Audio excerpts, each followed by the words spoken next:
searching the deeply impacted flood debris along the river. So these areas are where a lot of this debris is bottlenecked, so it's a lot of large trees, it's a lot of the vehicles, it's a lot of home structures have built up in these areas. So we are using very heavy equipment, excavators, skid loaders, to remove this material and do a deep impact search of where this is. So what we ask is, for those who are out there working, the local residents, the families of the missing, even some of the search teams, if you see these very large excavators working, please avoid these areas. We are trying to control these work sites. We have spotters on the ground, so as this material is being removed, we are looking for anything of a sign of a person that may be within this material. These operators have very limited vision with these large excavators, so please avoid these areas that they're working. We're still spotting areas up and down the river where we can take apart these materials and hopefully locate some more of the missing. So that's one main thing that we've been doing along the river to help this process. Sergeant Lamb. Thank you, Captain. Morning. Jonathan Lamb, the Kerrville Police Department. We want to remind folks that if you've reported a loved one missing and they've returned home safely or been found safely, it's vitally important that you let us know that that person is no longer among the missing. We need to keep an accurate count, as accurate as possible. So if you've reported somebody missing and they've been recovered safely, please let us know. Go to the website kerrvillemissing.dps.texas.gov or call 830-258-1111. And once again, kerrvillemissing.dps.texas.gov, 830-258-1111. We are actively working to ensure that we have an accurate count so that we know who to look for. And now I want to talk to the people here in this community, inside the city limits of Kerrville, people in Kerr County. A few things. We know that folks are beginning to clean up. We have large debris piles. And we ask them not to use heavy equipment to take down those debris piles until they've been checked by a search party, because it's possible there are victims in that debris pile. And we don't want to disturb that. Please give us a call, our non-emergency numbers at the police department and the sheriff's department, and let us know that you've got a debris pile that needs to be checked before you begin that level of cleanup. Sheriff Letha mentioned the burn ban. That's countywide. We need people to respect that. Do not burn during this time. And we continue to ask people to steer clear of the area and let our first responders work. Again, this operation is ongoing and continuous. Our first responders are trying to get to places to do their jobs.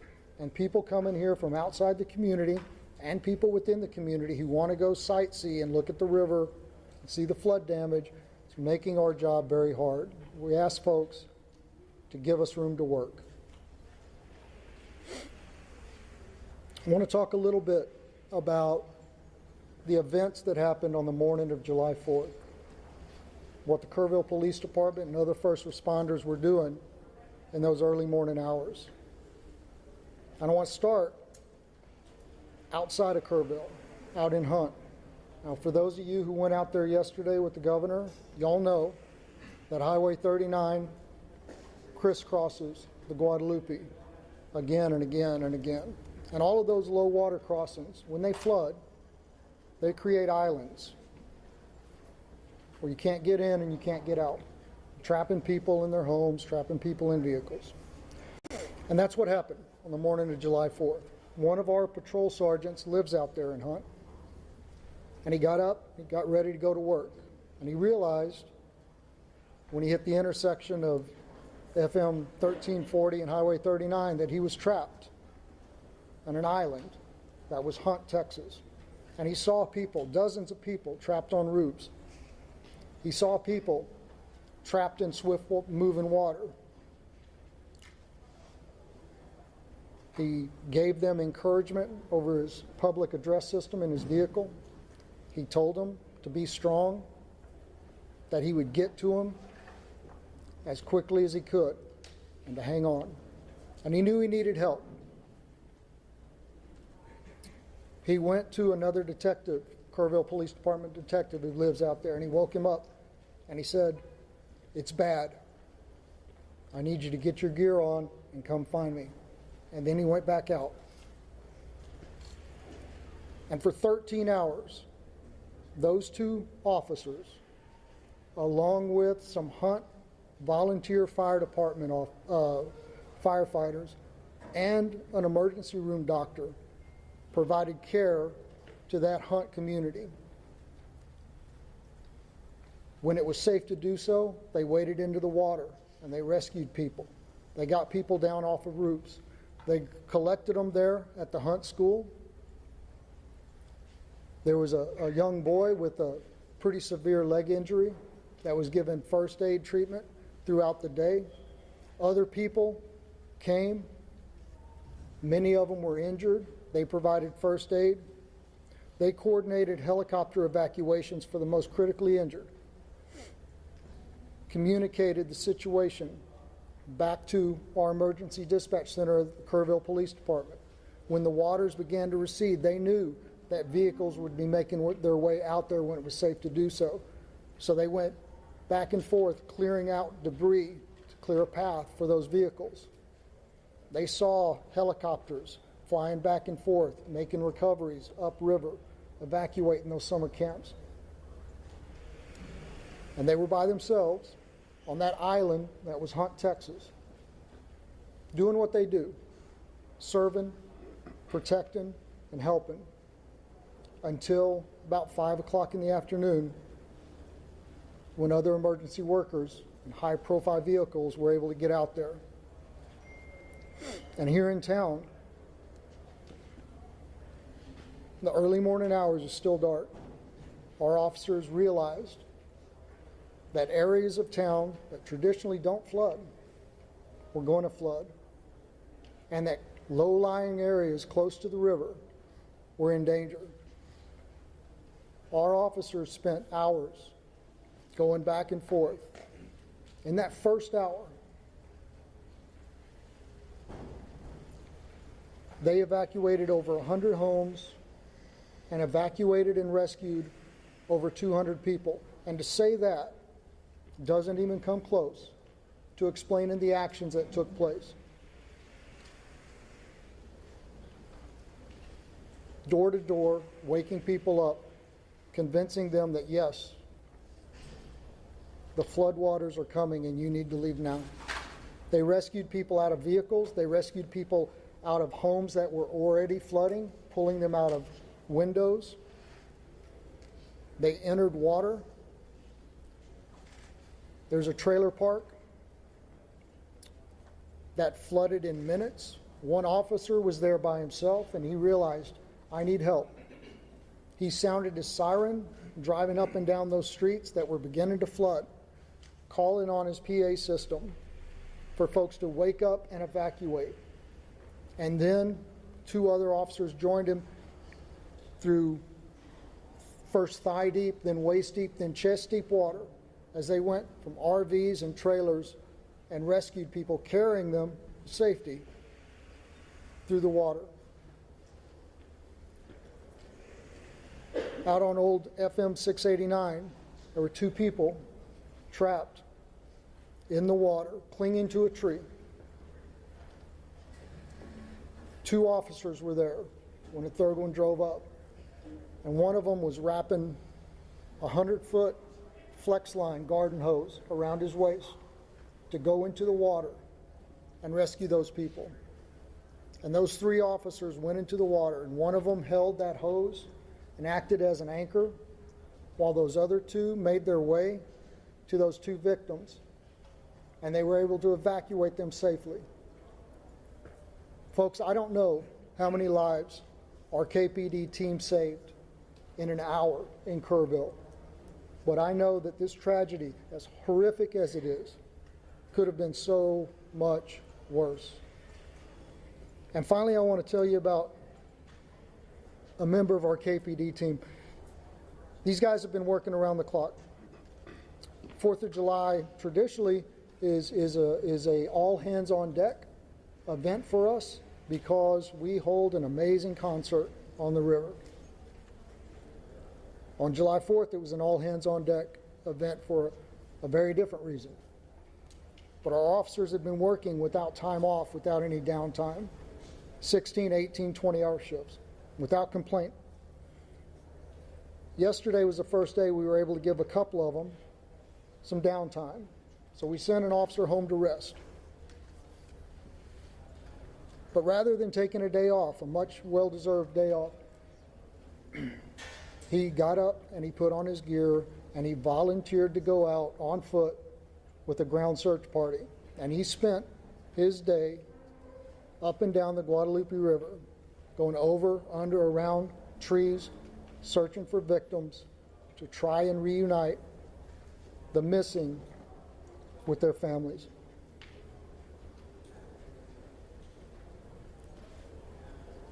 I think that is Texans helping Texans in the greatest sense of the word. That's what community is. And that's what's important right now. I want to continue to thank y'all for helping us spread the messages that need to be spread. Before I open this up for a very few questions, just ask you to please, just ask you to please say your name and who you're with before we do that. Yes, sir, right here. Oh, I'm sorry. The mayor is supposed to speak now. I apologize. Mr. Mayor, I'm sorry.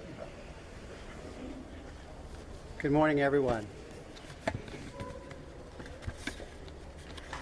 As Jonathan Lamb has said, this is a story of tragedy, but it's also a story of heroes.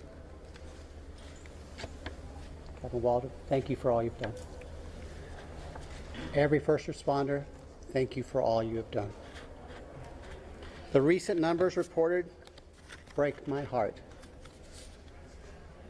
And they break the heart of everyone up here, everyone who's been working since July the 4th. I want you to know, I think it's important for the public to know, I think it's important for the families to know. In that Emergency Operations Center, there's not little silos of departments and agencies. They're working as one team with one goal, to find the missing and bring them home. I'm grateful for every first responder, every helper in every field. Those who are feeding the hungry, those who are providing shelter to people who have no home, those who are providing clothing, who no longer have a wardrobe. I'm also grateful for the generosity of the world. Two companies that are hometown companies, companies that started in Kerrville, Texas, announced today and yesterday that they will be donating to the relief effort. Everyone in Kerrville is proud of HEB and James Avery Artisan Jewelry. Had a different name for so long, I'm sorry. Those two companies started here. Their heart is here. We are committed to helping others.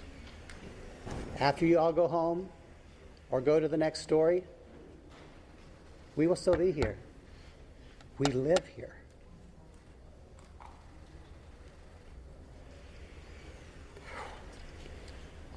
We've lost friends here. If you feel able to donate to the relief fund, the best source we are recommending is the Community Foundation of the Texas Hill Country. That's the community their website is communityfoundation.net. There's a link at the top of that page to help you donate. Now listen, I'm married to a retired first grade teacher. And I learned a little bit about classroom management from her. If you yell questions at us, we're probably going to pick someone else to answer, okay? So if you feel the need to yell your questions, I will feel the need to not answer your question. In first grade, they raised their hands. That might be a good start. Yesterday was a disaster, and I was embarrassed. Our town was embarrassed. Your viewers were embarrassed. And I don't want that to happen again. Now, I'm going to do something I've been told to do. I'm going to turn it back to Jonathan Lamb to start the question and answer period. However, please make my retired first grade teacher wife proud and raise your hands. Thank you. Okay, once again, just say your name, please, and who you're with. And I'd already called on you, so yes, sir. I'm Ernie's going to go with case at 12 in San Antonio. Question for the sheriff. The code red alert system has come under a lot of scrutiny in recent days, and now there's reports of a timeline on Friday morning where an Ingram Volunteer Fire Department commander asked the Kerr County Sheriff dispatcher for the code red to be issued. The dispatcher says, I can't, I have to get a supervisor's approval for that.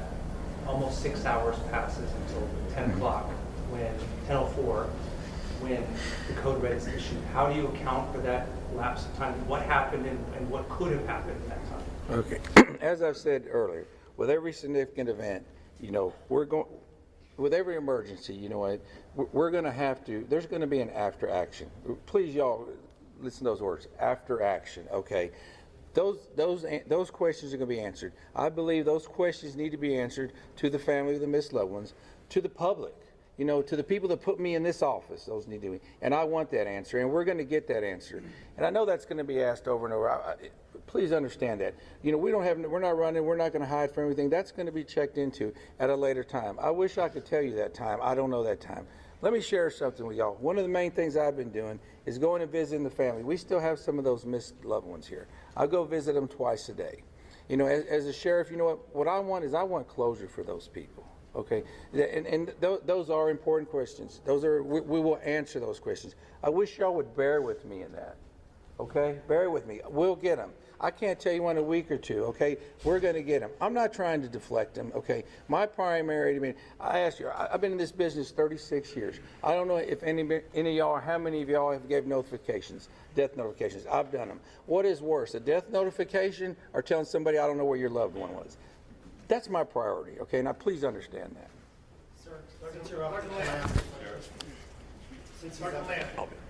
Sergeant Lamb. Tammy from the Hill Country Community Journal. Yes, we talked a lot about the recovery effort, and it's amazing, but I wonder what we can tell the displaced families. Where do they go? How do they get in touch with FEMA? I think there's a lot of that we haven't had a chance to discuss. Right, so unfortunately I don't have the FEMA number. I know there is a FEMA hotline specifically for this, and I don't have it at my fingertips, and I apologize for that. We are pushing out the recovery information through our social media posts. The First United Methodist Church, 321 Thompson Drive, is still the shelter operation for displaced persons through this disaster. They are fully equipped and still accepting folks. Sergeant. Yes, sir. Louis Amastor from the Kerr County League. Yeah. Sergeant Lamb, yesterday the governor's office said there was 161 missing. Is that a Kerr County number, or is that a roll-up number? Where are we at with the number of missing? It's my understanding that the number that the governor referred to was a Kerr County number. And again, I have no reason to doubt that number, and it was compiled from the best available information. But we are asking folks to make sure that the numbers that we have are accurate. So if somebody has been reported missing and they have now been accounted for, please let us know that so we can revise those numbers and make sure that they continue to be accurate. Yes, ma'am. Last question. Thank you. Thank you, Juanita with Telemundo NBC. Yesterday, Governor Abbott said that 2 days prior to the disaster, he had provided resources and they were here on ground. I know this is a question for you or for the mayor, but he said you guys were prepared, that you had those essentials. What happened? Did you guys have those resources? Yeah, listen, I'm going to just say what has already been said. At the appropriate time, all of that is going to be reviewed and checked into. I don't have the answer to that question right now. I don't have that information. And rather than speculate, it would be irresponsible for me to do that. So, Could you speak on that? Repeat the question, please. Yesterday, Governor Greg Abbott said 2 days prior to the disaster, he had provided the town with more than enough resources to respond to the disaster. Were those resources here? Locals told us they didn't see any resources. They didn't see anyone until hours after the disaster. Thank you. What resources did you guys have, and why wasn't there any response? Okay. I didn't see the governor's remarks. I haven't seen the governor's remarks. Last night we had a city council meeting, and I was required to be there. And so I'm sorry, I don't know what resources TDM had in place at that time. I know when I arrived at the Emergency Operations Center on the morning of July 4th, there were TDM personnel there. But what assets they were able to use that morning, I'm sorry, I do not know. Mr. Mayor, Listen, people are yelling, and I didn't really want y'all to. If you offer only 3 questions, then you're going to have. And guess what? You're in Kerrville, and we're going to do it my way. I understand that. Morgan Chesky, please. Mr. Mayor, records show that the concept of flood warnings have been discussed at least 24 times by the county. What's the biggest reason that these systems have not gone into place at this point? You know, Morgan, you and I grew up here. And I wasn't in office during those discussions. And frankly, I'm more focused on the future than the past, as you know.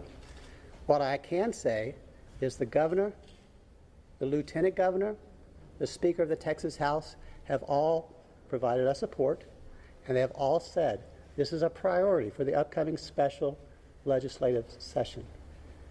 As mayor of Kerrville, as someone who grew up here, I am grateful for their support, and I look forward to what they propose during the special session. My last question will be you. Thank you, sir. Shimon Provost from CNN. The Lieutenant Governor said that on July 3rd that the county judges and city mayors were invited on a daily call Thursday to discuss weather forecasts. Were you on that call? Were you invited to that call? Do you know if the county judge was also on that? I can't speak for the county judge. That would be hearsay.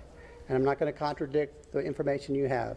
But I will tell you, personally, I did not receive a telephone call. You weren't invited to the call?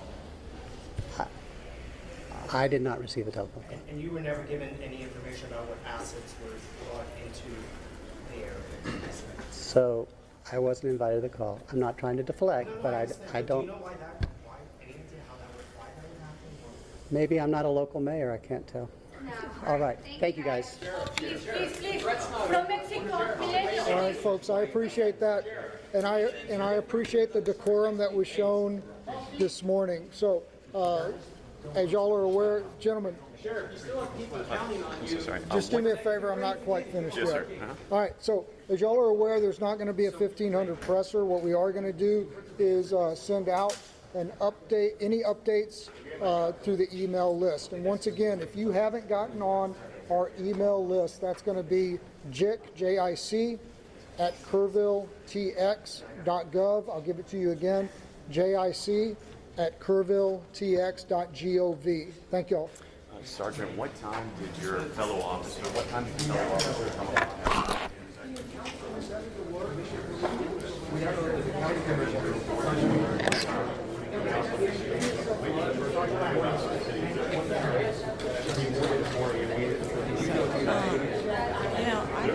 That's what that got.